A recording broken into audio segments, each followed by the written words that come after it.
Dzień dobry, everyone. Dzień dobry. I have no clue what's going on with this title. What is under the surface of Poland? Yes, by a channel called Globalista Oskar Bodnarski. Salt. What? Under the surface is salt. Salt? You think so? In Poland or everywhere?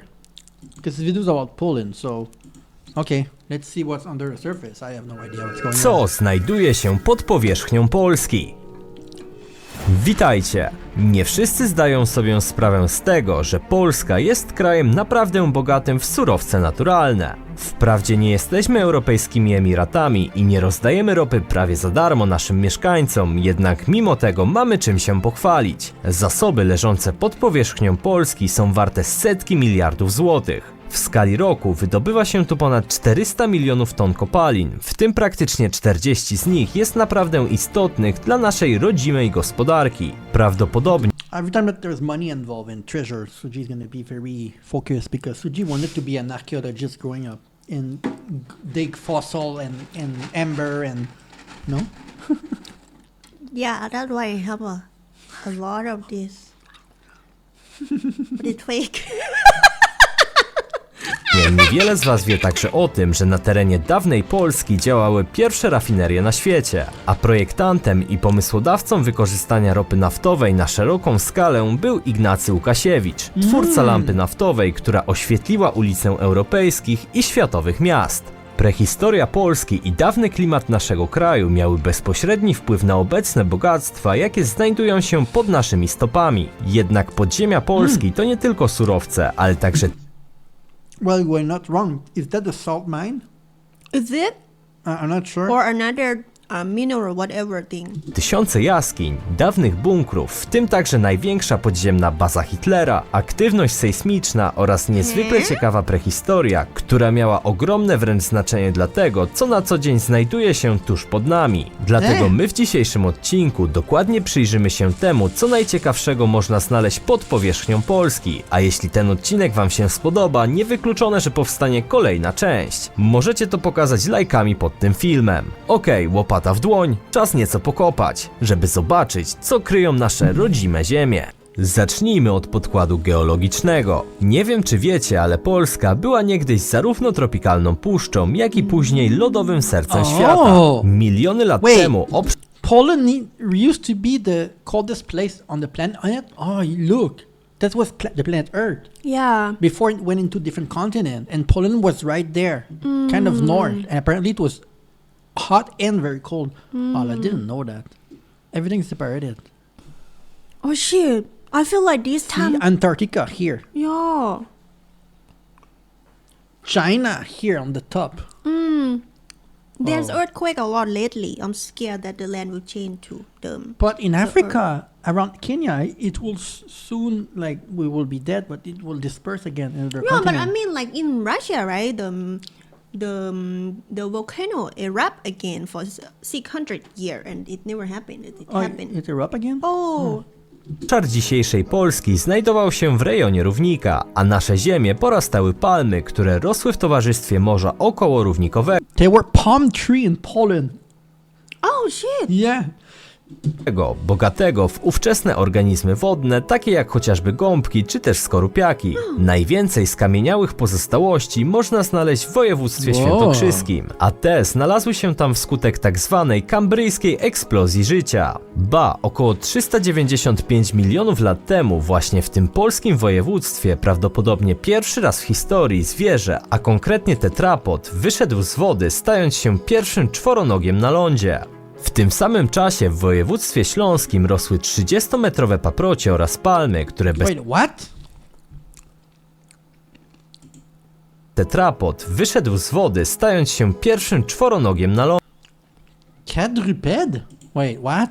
Yeah. Wait, what is quadruped? 4 feet. So he was not in the water. He was on land. Like walking.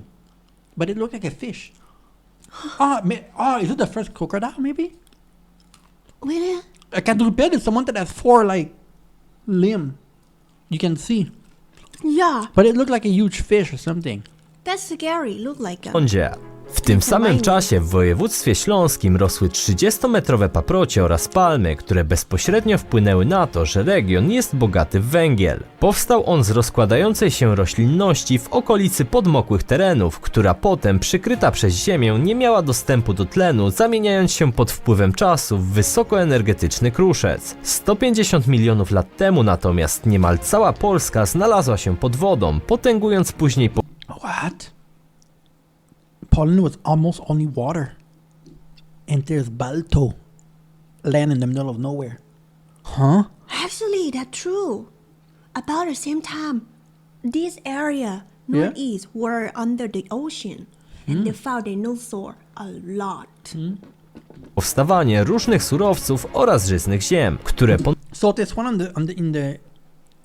It's because it's deep in the mountain, right? The Tutka mountain or thing like this. That's why it was not in the water. ponownie pokryły lasy tropikalne, a później zamieniły się w węgiel brunatny, gaz ziemny czy też ropę. Choć mało kto zdaje sobie sprawę, ale do połowy lat 20. XX wieku Polska była liderem w wydobyciu gazu ziemnego i trzecim producentem ropy naftowej w Europie. W 1922 roku co trzecia baryłka ropy wydobywana w Europie poza Związkiem Sowieckim pochodziła właśnie z Polski. Oczywiście z czasem złoża się wyczerpały, jednak do dziś wcale nie możemy narzekać na brak surowców. Mimo że już od czasów międzywojennych węgiel w naszym kraju jest eksploatowany na potęgę, w końcu do dziś stanowi on kluczowe ogniwo dla polskiej energetyki, tak mimo tego nadal mamy 9. największe złoża tego 9th place in the raw material, behind China, USA, India, Australia, Indonesia. I don't know what RPA mean. Russia? Is it Russia? Kazakhstan, Polska, Colombia. surowca na ziemi. Jednakże teraz, z roku na rok, wydobywanie nazywanego niegdyś czarnego złota staje się coraz mniej opłacalne z uwagi na głębokość jego występowania. Jednak nie jest to jedyne bogactwo naturalne znajdujące się pod naszymi stopami, jakim możemy się pochwalić. W końcu Polska jest 5. na świecie producentem srebra, 11. na świecie producentem miedzi, ale dodatkowo mamy też niemałe pokłady gazu, bo te pokrywają 40% naszego zapotrzebowania oraz całkiem pokaźną ilość soli kamiennej, siarki czy też ołowiu. Jednak w szczególności najważniejsza jest miedź i srebro, bo te mogą być wykorzystywane do gałęzi takiej jak high-tech. Warto jeszcze nadmienić, że istnieje wysokie prawdopodobieństwo na to, że w Polsce znajdują się duże złoża metali ziem rzadkich, czyli najbardziej potrzebnych surowców do produkcji nowoczesnych wyświetlaczy, procesorów oraz innych ważnych technologii. Co więcej, Polska ma też jedne z największych na świecie złóż gazu łupkowego i choć temat ten na chwilę obecną nieco umarł z uwagi na zawirowania prawne oraz strach inwestorów, tak magazyn World Mackenzie pisze, że w 2031 roku największym producentem gazu łupkowego w Europie będzie właśnie Polska. Wydobycie ma wynieść 10 w porywach do 30 miliardów metrów sześciennych, a to oznaczałoby pełną samowystarczalność i co najważniejsze zapasy na eksport, a to przynosiłoby nam Basically, Poland is going up in the right direction. Yeah. dodatkowe pieniądze.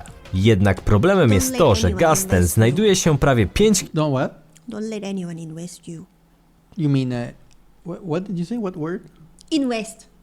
Invade. Invade. Yeah. Yeah. Well, I think they invest a lot into military and things like this to protect their border and also like make sure nobody comes. kilometrów pod powierzchnią ziemi i na chwilę obecną jego wydobycie jest jeszcze mało opłacalne, aczkolwiek technologia idzie naprzód, więc jeszcze dużo może się w tej materii zmienić. No dobrze, ale skoro jesteśmy jeszcze skupieni na geologii Polski, warto wspomnieć, że nasz kraj leży na granicach 3 dużych struktur geologicznych budujących kontynent europejski, a mianowicie mowa tutaj o prekambryjskiej platformie wschodnioeuropejskiej, paleozoicznej platformie zachodnioeuropejskiej oraz strefie kenozoicznych fałdowań alpejskich. Natomiast platformę wschodnioeuropejską od zachodnioeuropejskiej dzieli strefa szwu transeuropejskiego. To też powoduje, że na północy, jak i południu naszego kraju często występują niewielkie trzęsienia ziemi. No okej, ale nie samymi surowcami i geologią człowiek żyje. Polska ma przecież bardzo ciekawą, a zarazem burzliwą historię. A to powoduje, że nasze podziemia są bardzo ciekawe. Dlatego pod powierzchnią ziemi, oprócz tysięcy starych karabinów w lasach, można znaleźć także wiele niewybuchów, które w naszym kraju zdarzają się niemal codziennie, co zresztą widać po nagłówkach prasowych. Skalę tego, z czym się mierzymy, pokazuje przykład z początku lipca 2020 roku, kiedy Wait, podczas the explosion due to what? The war? karabinów w lasach można znaleźć także wiele niewybuchów, które w naszym kraju He said it's coming from under the ground, though. The explosion. Yeah, because the explosion, it buried, right? Under the ground. Under the ground. Yeah, So what is sometime it buried? explode. The bomb, the explosion, thing like that. From World War II? They're still bombed. They did not remove everything? I don't know. Sometimes they couldn't remove everything.